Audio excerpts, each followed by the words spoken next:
দেখতে সুন্দর হওয়া ব্যাপারটা কেমন জানেন?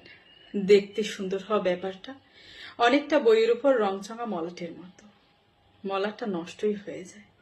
আসল গল্প তো থাকে বইয়ের ভেতরে। মানুষের ব্যক্তিত্ব, আচার আচরণ এসবই তার ভেতরকার জিনিস।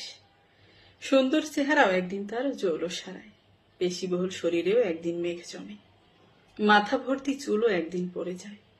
পড়ে থাকে শুধু খোলসবিহীন আস্ত মানুষটার চেহারার সৌন্দর্য আর আকর্ষণ হারালেও বাদবাকি জিনিসগুলো তো থেকেই যায়। যদি সুন্দর চেহারা দিয়ে কাউকে সারা জীবন আটকে রাখার কথা ভাবো, তাহলে বুঝবে তোমার ভাবনাটাই ভুল। প্রেমের ক্ষেত্রে যদি সৌন্দর্যই প্রাধান্য পেত, কিংবা পেশিবহুল শরীরেরই মূল্য পেত, তাহলে পৃথিবীর কোনো সুন্দর কিংবা সুন্দরীরই ব্রেকআপ হতো না। দেখবেন অনেকে নিজে অসুন্দর হয়েও, কুৎসিত কদাকার হয়েও, সুন্দর কিংবা সুন্দরীকে পেয়েও তাকে তীব্রভাবে অবহেলা করা শুরু করে। মনে রাখবেন, সৌন্দর্য শুধু মনকে আকর্ষণ করে, সারা জীবন মনে আটকে থাকে না।